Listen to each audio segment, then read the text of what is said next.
We'll move on to the Calgary Flames in that fourth spot in the Pacific Division. So 5 points behind the LA Kings for third.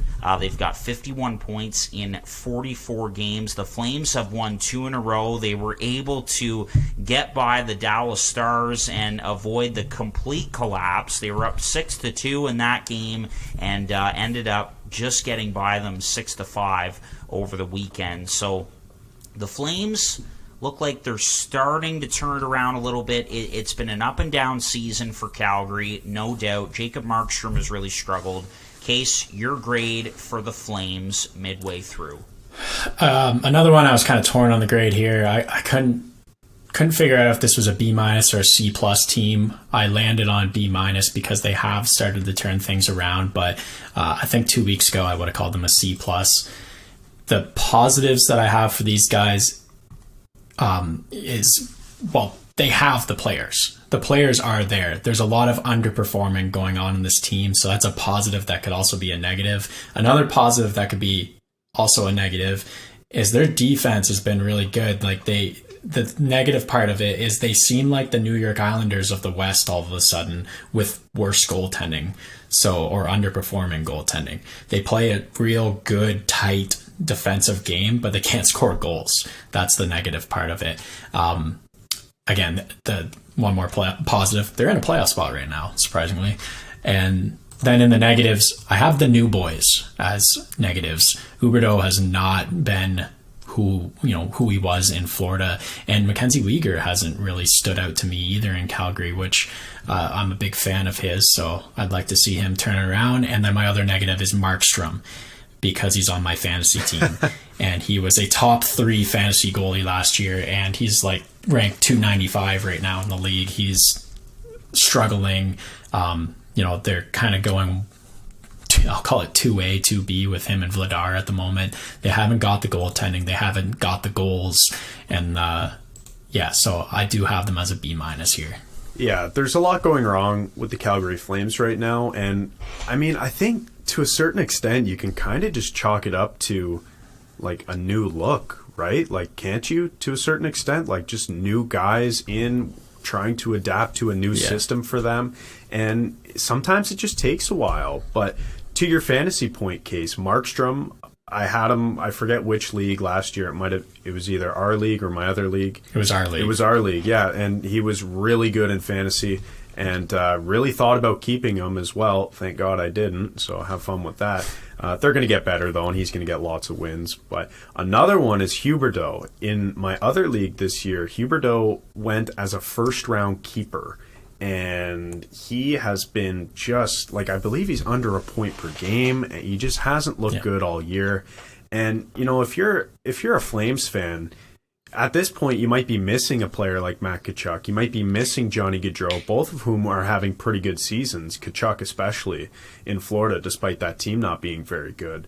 But at the end of the day, you have 2 really good players who have signed with your team for a long time, and they're going to figure it out. Like, things are just going wrong for this team, and for that reason, I've given them a C. But like the goaltending, for example. Markstrom has always been so good. He talked about last year in the playoffs not being very good against Edmonton, and that was apparent. But, we didn't expect that to carry over into this entire season. And right now, like, I just looked at his goal saved above expected, and he's been the better of the 2 goalies.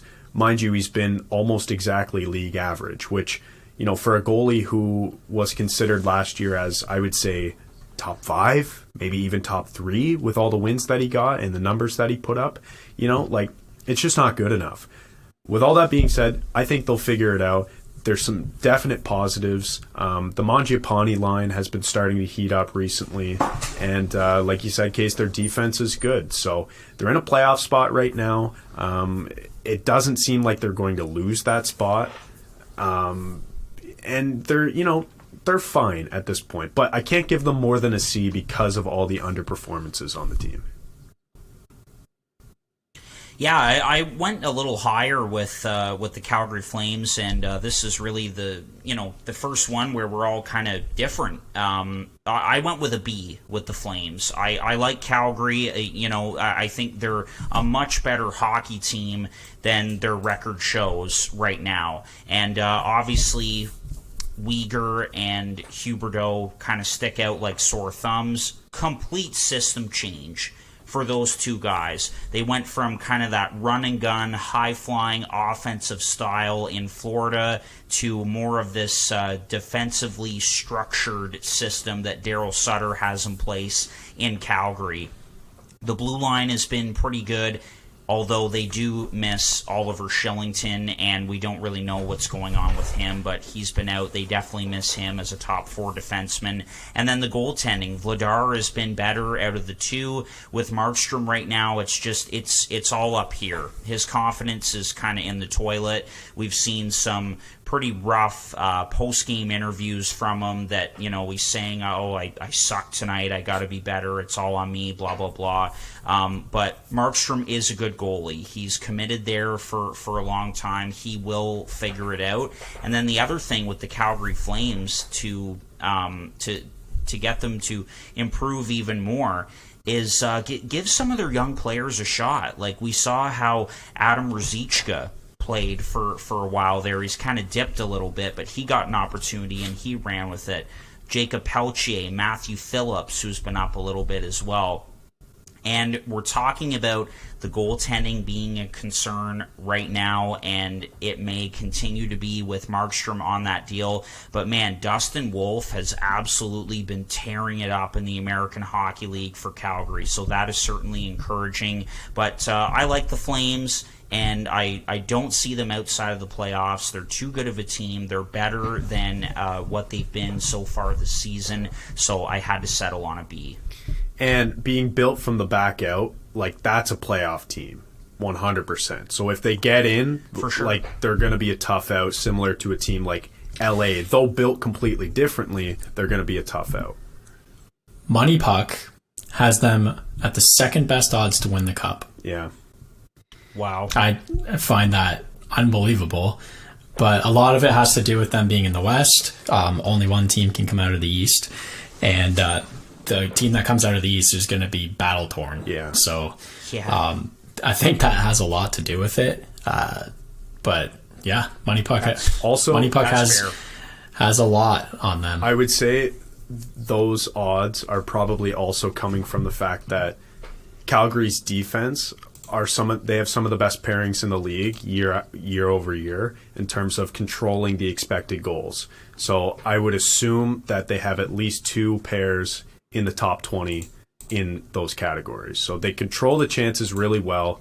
Like we've said, it's just been going in more than expected, and they just haven't been scoring as much as we sort of hoped they would with this new look up front. But yeah, that's some explanation. I would assume anyway that factors into it, but definitely being from the West as well.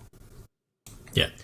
A lot of guys had career years on this team last year, and so it's really hard to follow that up. But, Lindholm is still Lindholm, one of the best two-way centers in the game. Nazem Kadri has been a perfect fit. Like, that is a Daryl Sutter player to a T. And the thing is, with this back end, before we move off of Calgary, they don't really have a star back there. They kind of just get it done by committee. Uyghur, Hanifin, Chris Tanev, that guy's a warrior. You'd want him in the playoffs on your team, and the list goes on. So, look, this team is a lot better than what they've showed so far, and it looks like they're starting to get it together.